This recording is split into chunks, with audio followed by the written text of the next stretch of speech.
नमस्कार, मैं अभिषेक राज, CEO founder इजीवे global. चलिए आज हम बात करेंगे एनपीसीआईएल के सिलेबस के बारे में। इसकी बहाली आई है, आप लोगों को पता होगा, इस पर मैंने वीडियो बनाया था, आप लोग फॉर्म भरे होंगे। इसका जो फॉर्म भरने का स्टार्टिंग डेट था 3 दिसंबर से फॉर्म भरा जा रहा है और इसका लास्ट डेट है 27 दिसंबर। तभी डेट है, आप लोग फॉर्म भर दीजिएगा जो फॉर्म नहीं भरे होंगे।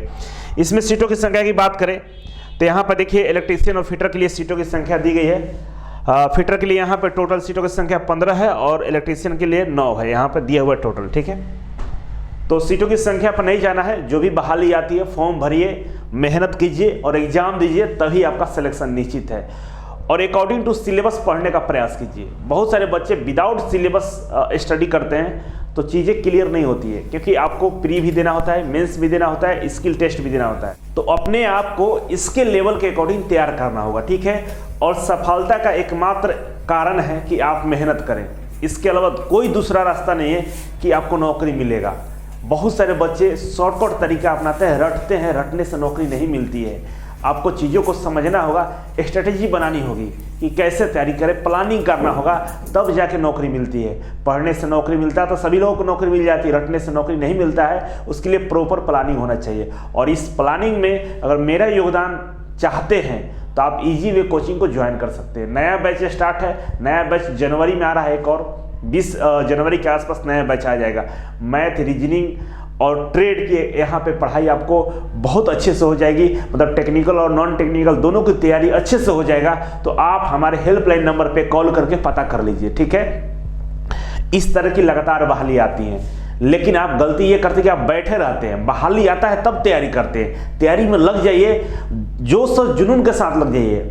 विश्वास कीजिए, आईटीआई में कंपटीशन बेहद ही कम है। जो थोड़ा सा भी पढ़ता है उसको नौकरी मिल जाती है। तो चलिए, इस चैनल पर नए हैं तो सब्सक्राइब कर लीजिएगा। इस तरह का वीडियो और किसी चैनल पर नहीं मिलता है आपको, तो चैनल को सब्सक्राइब कर लीजिए, जिससे आपको नोटिफिकेशन मिल जाएगा। उसके लिए बेल आइकन को भी दबा दीजिएगा। ठीक है, सीधे चलते हैं इसका सिलेबस पे। और इसका जो सिलेबस है इस नोटिफिकेशन में 13वें पेज पे दिया गया है। तो आप सीधे 13वें पेज पर आ जाएंगे तो आपको इसका जो सिलेक्शन, तो ये रहा, ये 13वां पेज है। और इस 13वें पेज पे बताया गया है कि आपका सिलेक्शन प्रोसीजर कैसा है, किस तरह से सिलेक्शन लिया जाएगा ट्रेनिंग का। ठीक है, और ये जो आपका वैकेंसी है ये कैटेगरी 2 में आता है और इसका नाम है ऑपरेटर एंड मेंटेनर का ये पोस्ट है। ठीक है, और इसमें जो परीक्षा की प्रक्रियाएं बताई गई है निम्नलिखित तरह से यहाँ दिया गया है। देखिए, सबसे पहले हम लोग बात करेंगे लिखित परीक्षा के बारे में, रिटन एग्जामिनेशन के बारे में बात करेंगे। ठीक है, और यहाँ पे लिखा है कि लिखित परीक्षा OMR या कंप्यूटर आधारित टेस्ट होगा। कंफर्म नहीं है कि CBT होगा, ऑनलाइन होगा या ऑफलाइन होगा। दोनों का बात किया है कि OMR बेस्ट हो सकता है या कंप्यूटर बेस्ड टेस्ट CBT हो सकता है। ठीक है, तो दोनों में से कोई एक प्रक्रिया अपनाई जाएगी, ये कंफर्म नहीं है। मुझे लगता है कि CBT ही होगा। ठीक है, और ये जो लिखित परीक्षा होगा 2 चरण में होगा। पहला चरण को हम लोग प्रारंभिक परीक्षा बोलेंगे, जिसकी अवधि 1 घंटा होगा। ठीक है, पहला जो होगा वो 1 घंटा का होगा और दूसरा जो होगा जिसको हम लोग एडवांस टेस्ट बोलेंगे और ये 2 घंटे का होगा। ये दोनों परीक्षाएं एक ही दिन होगा, ध्यान रखिएगा, ये दोनों परीक्षाएं एक ही दिन होगा। पहला स्टेज अगर आप एग्जाम दीजिएगा, इसके बाद रिजल्ट भी जारी कर देगा उसी दिन, उसी समय सेंटर पे ही।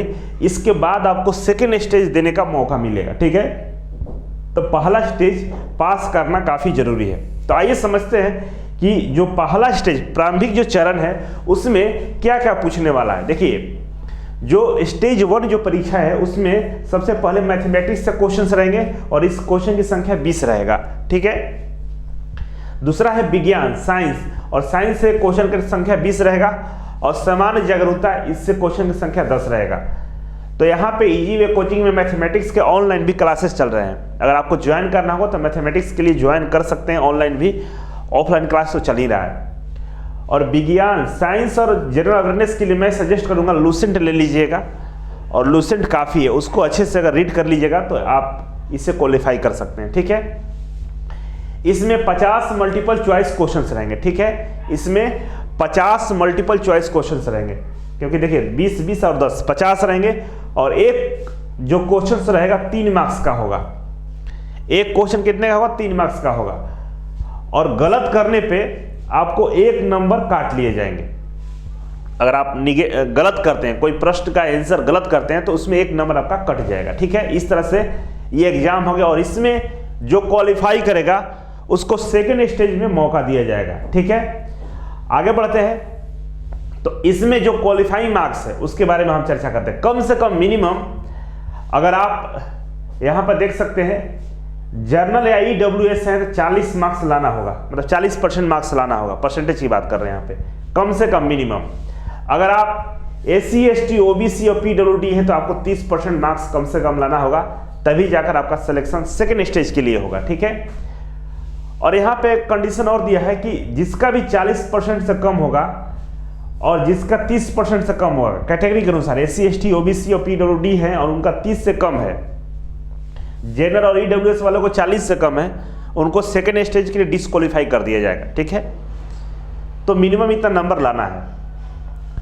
अब जो पहला स्टेज जो क्वालिफाई करेगा उसको सेकेंड चरण के लिए एडवांस टेस्ट के लिए बुलाया जाएगा, मतलब वहीं पे एग्जाम हो जाएंगे और ये जो परीक्षा होगी 2 घंटे की होगी। ठीक है, यहाँ भी आपसे 85 क्वेश्चन पूछा जाएगा। टोटल क्वेश्चन की संख्या की बात करें तो 50 मल्टीपल चॉइस क्वेश्चन रहेंगे और एक क्वेश्चन का जो विकल्प रहेगा 4 विकल्प रहेगा और प्रत्येक जो प्रश्न होंगे 3 नंबर के होंगे। प्रत्येक प्रश्न कितने के होंगे? 3 नंबर के होंगे। अगर आप गलत करते हैं तो 1 नंबर काट लिया जाएगा। ठीक है, अगर गलत करेंगे तो 1 नंबर कट जाएगा और प्रत्येक जो प्रश्न होंगे वो 3 नंबर के होंगे। सही करने पे आपको 3 नंबर मिल जाएंगे। ठीक है, और ये जो एडवांस टेस्ट होगा इसी टेस्ट के बेस पे आपका मेरिट लिस्ट बनेगा और इसमें जो प्रश्न आएंगे वो आपके ट्रेड से आएंगे, जिस भी ट्रेड से रहेंगे आप। जैसे मान लीजिए आप इलेक्ट्रीशियंस है तो इलेक्ट्रीशियन से प्रश्न पूछे जाएंगे, अगर आप फिटर्स हैं तो फिटर से पूछे जाएंगे और 50 क्वेश्चन आपके टेक्निकल होंगे, मतलब आपके ट्रेड से रिलेटेड होंगे।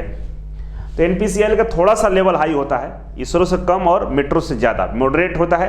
अगर आप अच्छे से प्रैक्टिस करेंगे तो इसको क्वालिफाई कर सकते हैं। ठीक है, अब अगर आप इसे क्वालिफाई करते हैं तो आपको स्किल टेस्ट के लिए बुलाया जाएगा। ठीक है, और स्किल टेस्ट में पता ही होगा आपको कि आपका स्किल की परीक्षा होती है कि आपको अपने ट्रेड के बारे में कितना नॉलेज है, प्रैक्टिकली करके दिखाना होता है। तो ये काम आपसे कराया जाएगा और स्किल टेस्ट में सीट से 5 गुना ज़्यादा बच्चों को बुलाया जाएगा।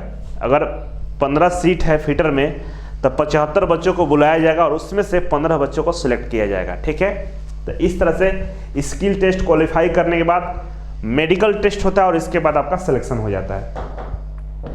अब हम बात करेंगे कि टेक्निकल में प्रश्न कहाँ से आएंगे। टेक्निकल में जो प्रश्न आएंगे वो आपके NCVT सिलेबस के अकॉर्डिंग होंगे, मतलब पूरे सिलेबस को आपको पढ़ना है। ITI का NCVT का सिलेबस पूरा पढ़ लीजिएगा। उसमें से कुछ टॉपिक इंपॉर्टेंट होते हैं, कुछ नॉन इम्पॉर्टेंट होते हैं। जो इम्पॉर्टेंट टॉपिक है 15 दोनों ट्रेडों की हम बात कर रहे हैं, तो आपको पता ही होगा कि इम्पॉर्टेंट जो टॉपिक है उसको ज़्यादा समय देना है। जो थोड़ा सा नॉन इम्पॉर्टेंट जहाँ से प्रश्नों की आने की संभावनाएं कम होती है उसको थोड़ा सा कम समय देना है। और सबसे पहला काम अभी ये करना है आपको कि स्टेज 1 क्वालिफाई करने के लिए जुगाड़ लगाना है। जुगाड़ नहीं मतलब मेहनत करना है।